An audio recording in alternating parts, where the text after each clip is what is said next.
Hi everyone, this is a game Oscar versus Jamie, uh, played 2019 Term 1 tournament on the 23rd of February.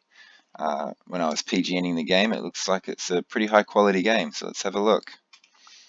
Okay, so we got a Caro-Can defense, Bishop F5 Caro. Don't really know this line very well. Is H4 an actual opening? Yeah, it is. Okay, a playing book. H4, H6. Yeah, this bishop can get quite uncomfortably placed on g6, close to being trapped, and that's what white's doing here. I mean, the immediate threat is just h5 winning a piece. Black didn't fall for any of that nonsense, though. H5, bishop h7, bishop d3. So in general, I mean, you've got this pawn on d4. You've got a, whoa, what? You've got your center pawn is on a black square, so this bishop is really powerful. You know, I'd be looking at maybe putting it on c4 and just putting pressure over here. You put the bishop on c4 and combine it with the idea of chucking the knight to e5 at some point, and you get quite a lot of pressure on e6 and f7. Playing bishop d3 just allows the bishop swap off, and the position should be dead equal afterwards. Here, black should just take the bishop, and with the light squared bishops off the board, a lot of white's attacking potential later on in the game is just gone. And black's got a very safe position. White has the center, but black's going to be able to rip that off of white with a move like c5 later on, just trading these pawns off the board. And yeah, I'd be quite happy if I was black in this position. But after bishop d3, black played e6. I mean, black should still be fine. I mean, there's nothing wrong with that. After bishop takes, which is what was played, knight takes. You know, black loses a move by running his knight in the corner, but because white's attacking potential has been severely, weakened by the lack of a light squared bishop, that loss of a move shouldn't be very important. Okay, so now we got c4, bishop d6, knight into e4. This is good. Bishop back to c7. You've always got to be careful with a move like this because it interferes with the defense of the b7 pawn. It allows moves like queen b3 can just be very irritating, and you don't want to play something like b6. You don't have a light squared bishop to chuck on b7 for one, and it interferes with the bishop. Another reason why the bishop really doesn't want to sit here is it interferes with the queen jumping out to a5 or b6 itself. What do we do here? I mean, maybe we just ignore it. Just let him take it. Just maybe develop. Just get this knight back to f6, for instance, and sure, your opponent can trade knight for bishop, but it's not really a big issue. These dark squares might become a problem with this dark squared bishop, but I'm having trouble seeing how white can take advantage of it. So bishop to d7, I really do like the idea of maybe just throwing the queen on b3 straight away. This is great sort of thing for white to do. It harasses this pawn here, forcing black to play, something very uncomfortable like b6 or something. I mean, maybe he can play b5, takes. Is there anything there? No, I don't think b5 is possible. The engine says it is, but yeah, it looks a bit weird. No, it's changing its mind. Yeah, I mean, something like b6 is what I'd be looking at here, and it's just annoying. And the queen is great on b3 because it helps attack the d5 square, and you can very quickly. Whoops, sorry guys.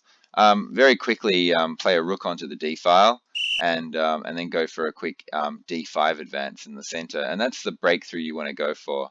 So playing bishop to c7 really does help white a lot. Luckily for black, white didn't play it. White just played bishop d2, which is also fine. I mean, the bishop looks like it's planning to sit either on c3 or b4 to stop castling. So knight d7 was played. Yeah. Is bishop b4 a thing? I mean, it's the sort of thing I'd be looking at wanting to play. Maybe black can play an annoying move like bishop a5 though, and trading it off. So if you go here, maybe that's a thing. Okay, it's not a thing now. There's a horrible, awful, disgusting check right there. But maybe this knight just moves out of the way first and tries to trade off for this knight. And once the trade has happened, then trying to go bishop a5, and you can get rid of this bishop and then eventually castle.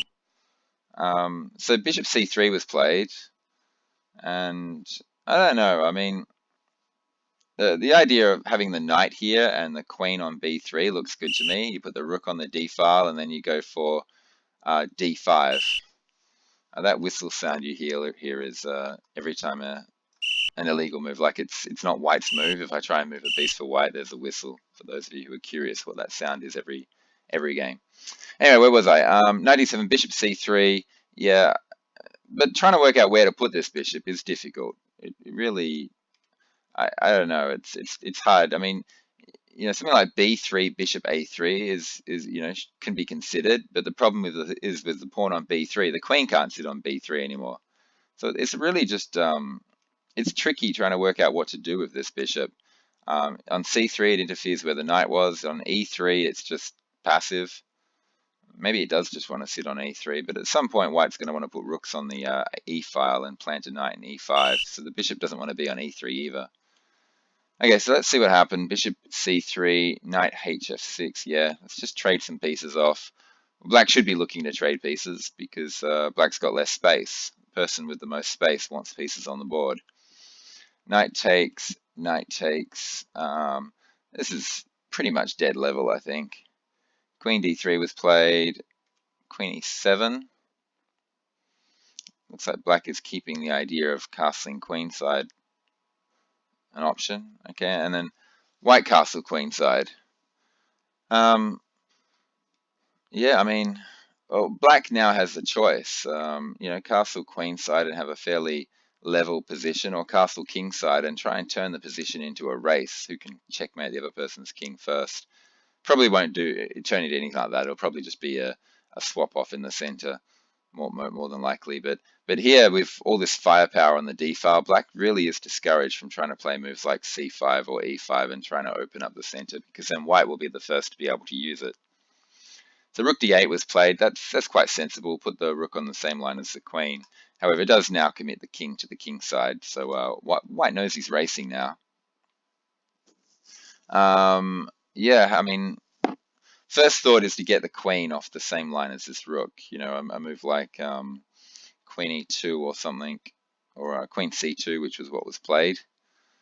But yeah, thinking how do we get this g pawn hack going? We really want to hack on the king side with g4. It seems very difficult to actually pull off. This knight wants to sit in here, but then the d pawn might start getting under fire with moves like c5. Because I'm thinking along the lines of putting a knight on e5 and then trying to play something like f3, g4, and then going for g5. The knight could also maybe look to jump into h4 with the idea of rook across, and then g4, g5. It's tricky trying to get this to actually work. It's quite annoying because you have to kind of abandon the center to go on this attack. So you got to keep the center nice and safely defended while at the same time advancing on the king's side. It's tricky. Let's see what happened. Queen c2, castles. Game is now a race. White's gone and thrown his knight into e5. Maybe he's looking at something like f4, f5, or f4, and then g4, g5. I mean, jumping the knight into e5 is pretty standard in a position like this, so I can't say it's bad. So black decided to trade the bishop off for the knight. That opens the d file off and leaves a bad bishop here because this pawn's going to be on e5. However, this pawn on e5 is an advanced center pawn, so it does cramp black quite a bit and acts as a good pawn as an anchor for an attack. So something like f4, f5 and trying to attack, or f4, g4, g5. But the bishop is kind of going to be passive for quite some time. But maybe once these other pawns advance up the board, the bishop can drop back to d2 and attack this way. Black played knight d7. And yeah, I mean, it is a tricky situation. Now you're blocking the d file. White might be able to just immediately go for doubling on the d file, something like rook d2 and then bring the other rook across, and it's starting to look good for white now. Maybe white can even just abandon the whole, don't even bother with trying to advance on the king side. Instead, try and use this d6 square. I don't know. I mean, you chuck the rook straight into d6 and then double the rooks behind it. This is a bit dangerous though, because the only defender of this rook is this pawn, and it runs into ideas like f6. So white has to be careful. Maybe just rook d2, because the rook also defends the second rank. Because I can imagine a move like f6 getting played at some point and getting answered by f4, and then a trade happening on e5, and then the pawn taking back, and the f-file gets open for this rook to just pounce straight down the f-file. So all this sort of stuff has to be kept in mind. White didn't try and double rooks, he just played f4 straight away. Yeah, it really makes this bishop even look even worse, but I'm guessing this pawn's not planning on staying here. Okay, knight b6 was played. So, I mean, it threatens to take the c-pawn. And, is b3 a possibility here to just make that knight terrible? I mean, I guess black can just go for the mass trade, rook takes, rook across, and then use this knight to keep pieces out of d6. It's looking a bit passive, though. I am liking white's position here. Instead, maybe we should start opening lines on the queen side. Something like b5, for instance, trying to get this swap off going to open the c-file. And once this pawn is gone from c4, then the knight jumping onto b6 is quite good, because it hops into d5. If this pawn disappears off c4, the d5 square becomes an amazing outpost, and that knight's basically there permanently, and black has an amazing position. So b5 looks like the way to go, and I don't even know how white should respond to this. I mean, a move like b3 does not look right at all.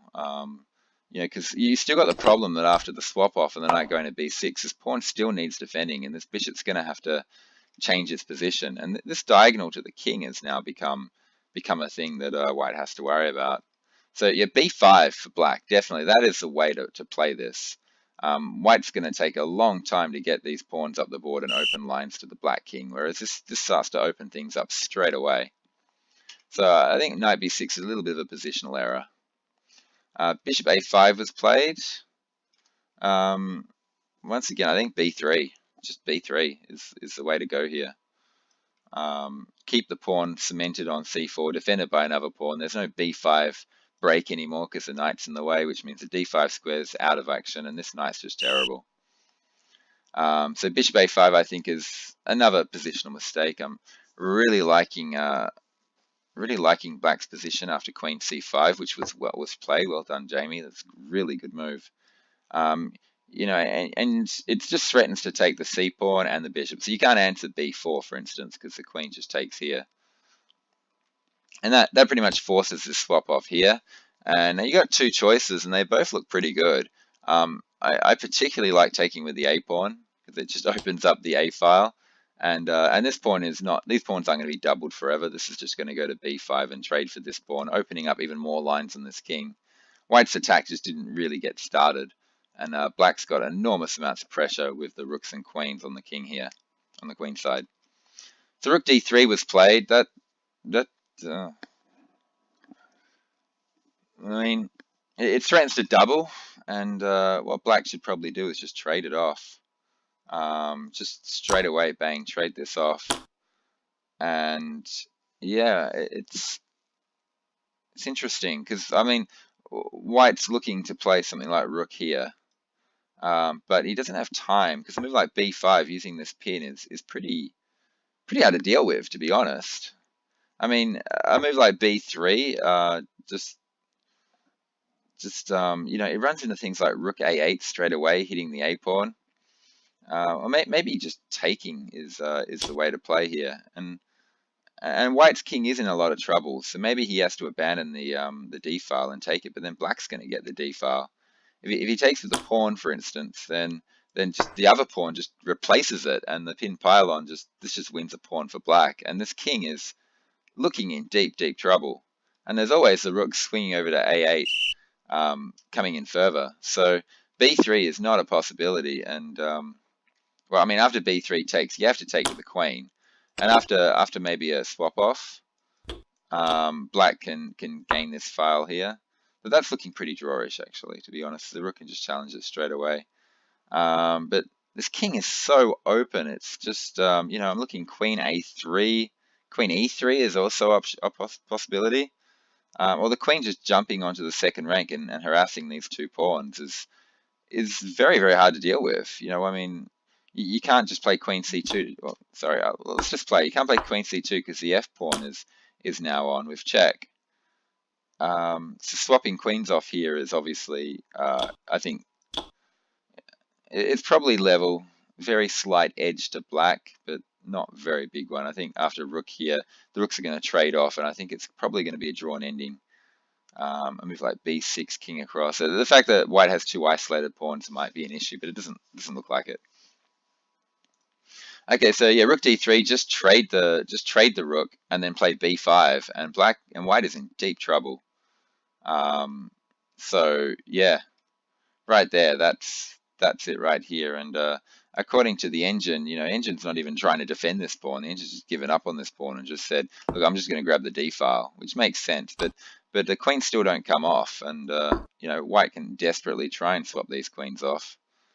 The idea is white's given up a pawn, but he's got the d file, and his rook's going to be able to infiltrate and get in behind these pawns. So, for example, a move like this, and then b5 can be answered by this rook just immediately infiltrating to d6, or maybe even and d7 and getting in behind these pawns. And the extra pawn doesn't mean anything. It means very little when this rook is just rampaging along the second rank like this. This king can just weave its way in and eventually win these pawns. Okay, so after rook d3, black didn't swap the rooks. Black just played b5 straight away, which lets white off the hook because white can just take the pawn. Whoops. And then yeah, if a queen swap, these pawns get doubled. Yeah, queen swap, trade, pawns get doubled. It's looking good for white actually because the double pawns. So the queen really has to take, I think.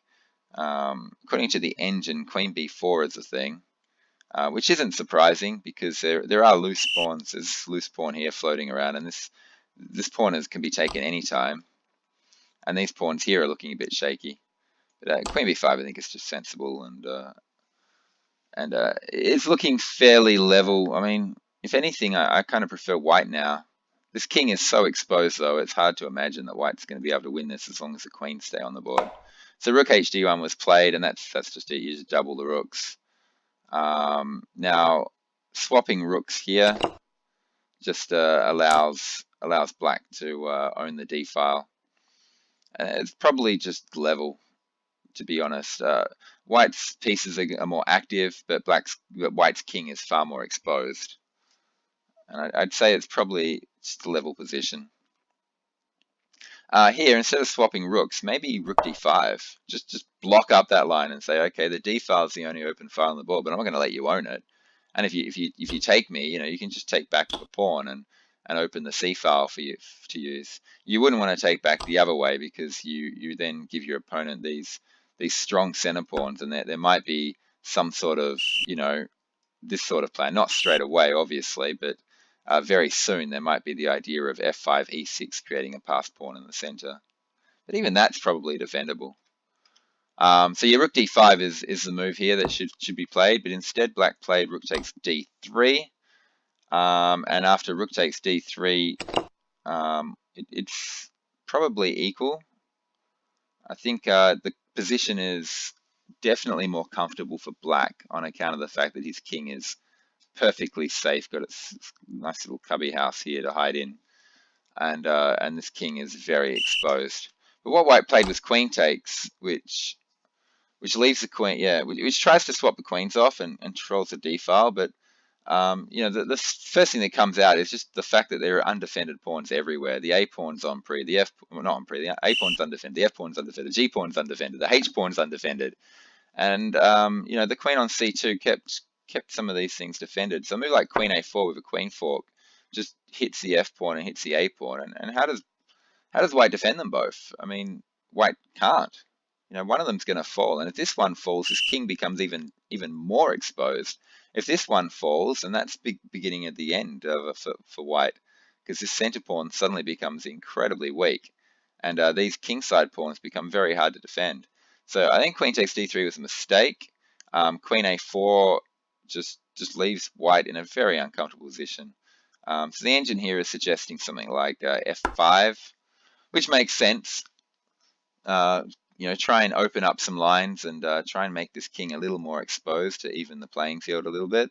So after takes and then queen takes, I think the idea is to try and infiltrate into the position and maybe try and play a move like e6 at some point later on.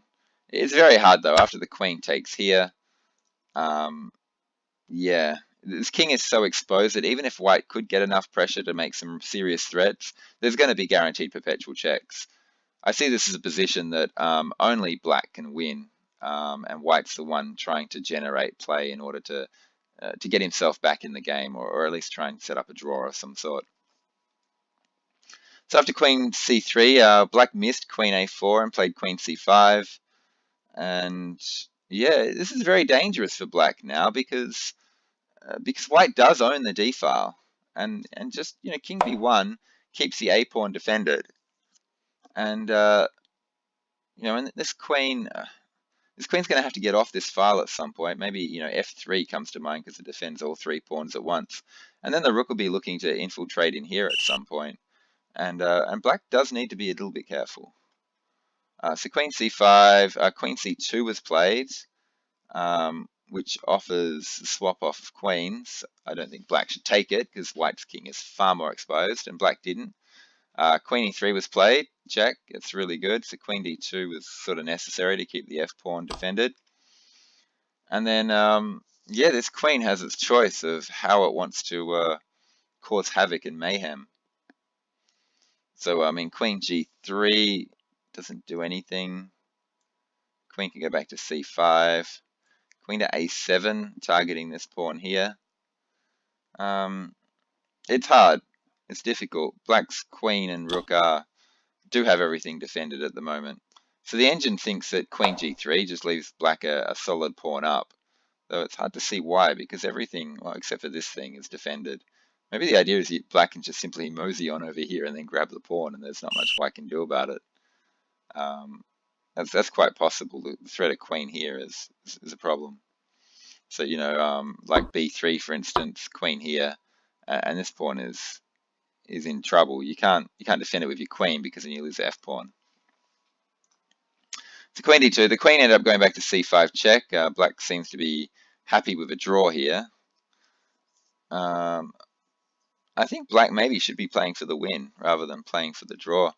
Because you have got this half-open a file, and once the pawn a3 gets played, then you've got this b pawn hack idea, just trying to trade the pieces off.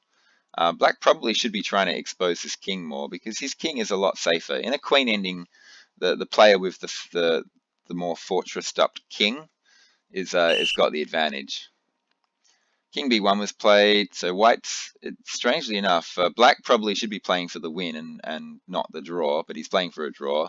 White should probably be playing for a draw, but he's playing for the win. Interesting. Okay, so queen d5 was played, trying to swap queens off. It looks very much like black is trying to get a draw here. At this point, maybe it's not too bad an idea. I mean, maybe just b5. Just start battering these pawns down the board. Get the pawn to b4 and then throw the rook on the a file and then back it up with the queen and put pressure on this pawn here. Might be the way to play, but let's see what happened. So d5. So white could probably just trade queens off here, and it's looking probably a bit better for white. Like, the one thing about an exposed king is when there's queens on the board, it's terrible. But the moment the queens come off the board and you end up in a pure rook ending, the more exposed king often lets your king get active quicker than your opponent's counterpart. This king has quite a lot of traveling to do to get into any sort of active position, whereas this king has wide open space to run in.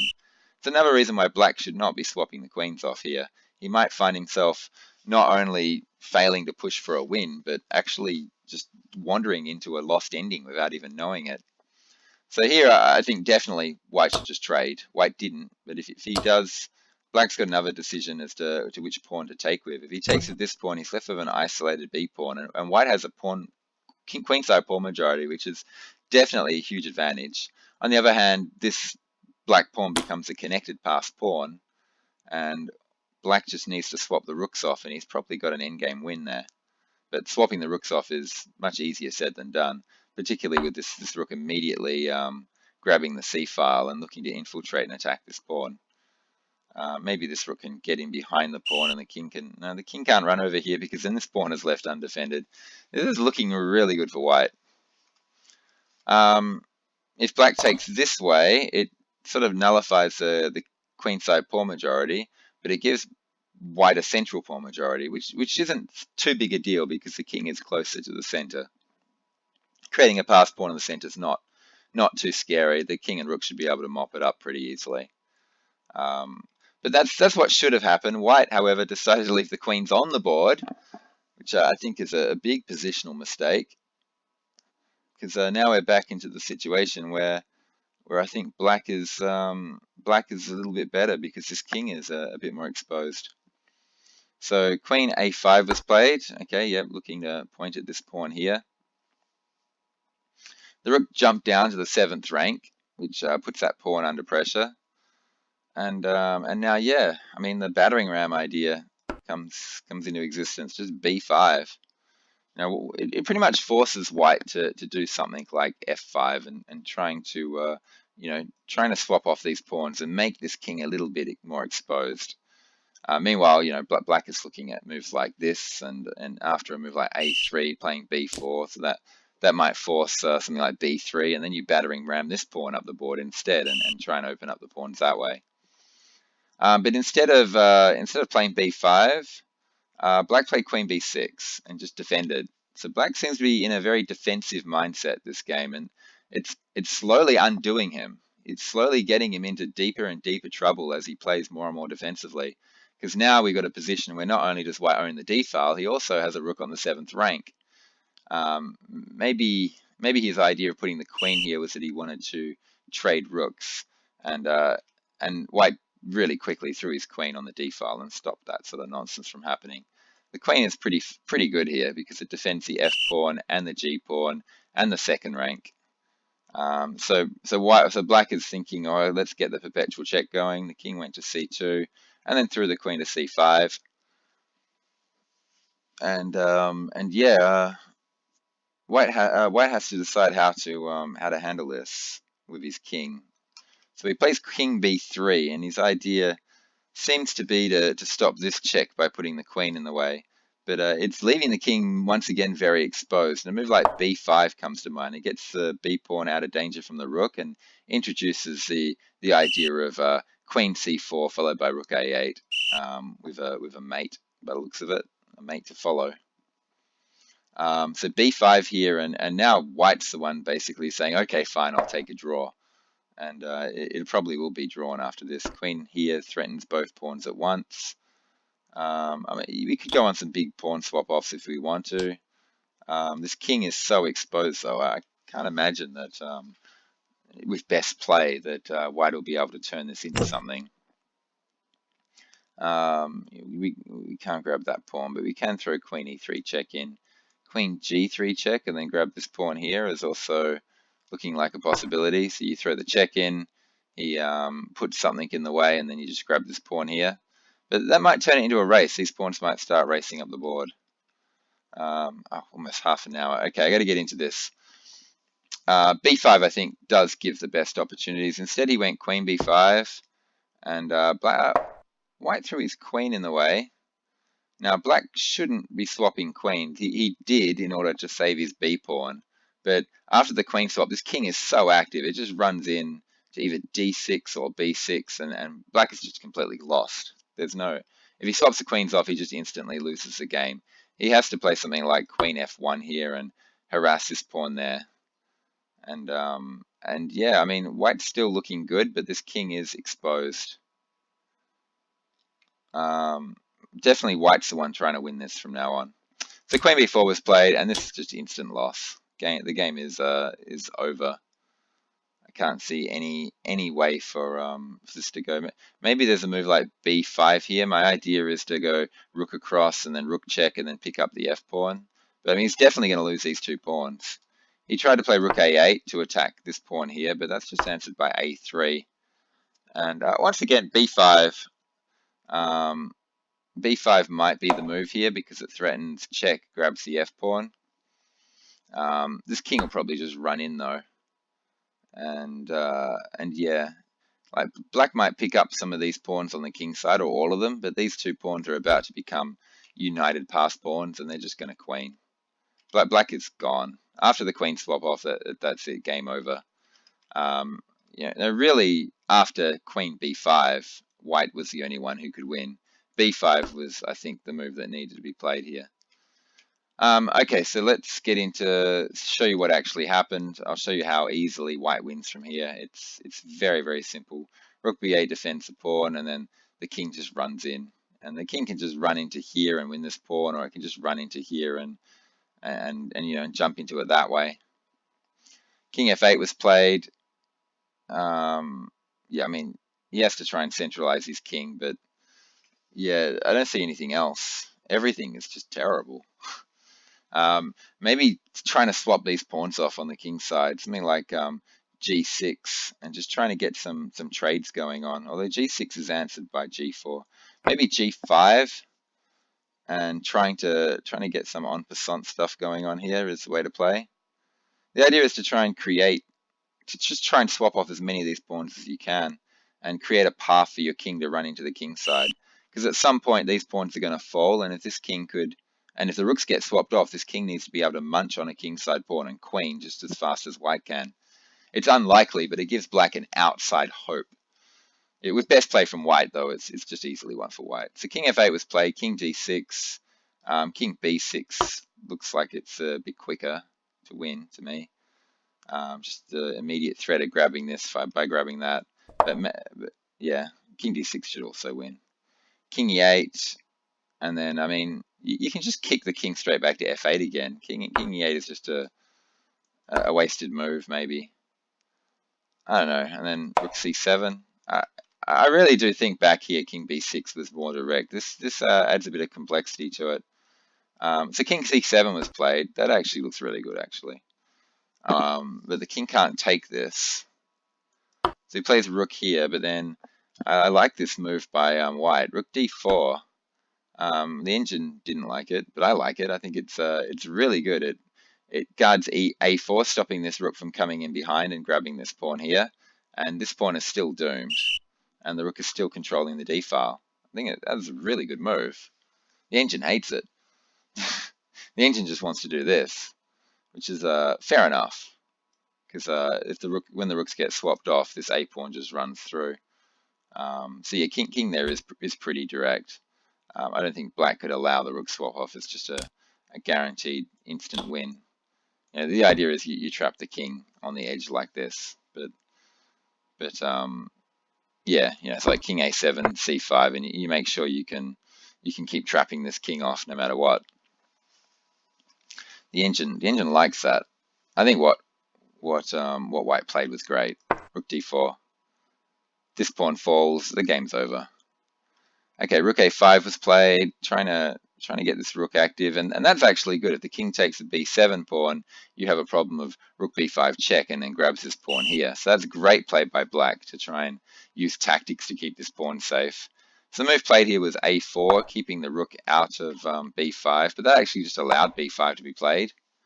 King b6 got played now, and this is game over. So the rook took, the pawn took, the king took, and yeah, now there's nothing black can do. This king just grabs this pawn here, and this pawn just queens, or at least runs as a distraction one. While this king is going after this pawn, this king is running in, causing havoc in amongst this pawn structure here. So black played f6 to try and open lines on the king side. Fair enough. You know, try and swap some of these pawns off to allow this king a path into this position. Maybe g5 is a better way to do it. Oh no, because he takes, and then this pawn kind of is a problem. Or is it? Can't the king go to f8? The king will have to run all the way in, and while it's running all the way in, this king is running all the way in. Yeah, interesting. Or actually, you can just play g4 and have a connected pass pawn. And this king has to stay close here the whole game. So this king can't even run over here to stop this pawn. This king can just mop this up and then queen this pawn. And if this king ever tries to run over here, this pawn just immediately queens. So g5's no good. Yeah, there's nothing here for black. Black's got no hope. So f6, g4. What's the idea behind g4? Because after trade, there's still no path in. Maybe the king's going here. I don't know, g4 just looks like a... Maybe it's just a waiting move. I don't know, I like king d6. I think, yeah, I mean, g4 is going to have to be played anyway. Okay, doesn't really matter. g4, it's still an easy win. F takes e5, F takes e5, king e7, and I like this play by white. King c7, yeah, the king duel is pretty cool. There's not much that can be done here. King e8, king f7,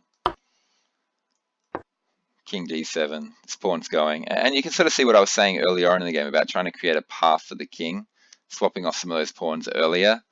You know, black's trying to create a path, but it's too late. It's way too late. This king just takes here. You end up being about 2 or 3 moves behind in the race. So king here, king d7 takes, yeah, and yeah, he's miles behind. He's like 3 moves behind in the race. The queen just hops to d1 and hops in front of the pawn, and at this point, black just resigned. There's no hope here. After king g3, you know, white can choose how he wants to play this any way he wants. Run over here, grab this pawn, queen a pawn, or he can just you know, do something like this and slowly take these squares away from the king. And after, you know, king here, you've got mate. A very high quality game, and it really does show the problem with having a defensive mindset. So black had a very defensive mindset in a position where he should have had a more aggressive mindset. He should have been trying to find some way to, so, you know, he should have been trying to find some way to push advantage, because he did have the half open A file, and he did have a battering ram B pawn that could do a lot of havoc, and this king was exposed while black's king was defensive. So black had all the play on his side. He just had to play in a more aggressive way. Okay, guys, I hope you all enjoyed that game. I thought it was a really high quality game from the two players. No blundered pieces or anything. It was just a very good. This is the sort of thing you would expect from two, you know, 2000 rated players. So it was really good. Okay, thanks for listening, and yeah, bye.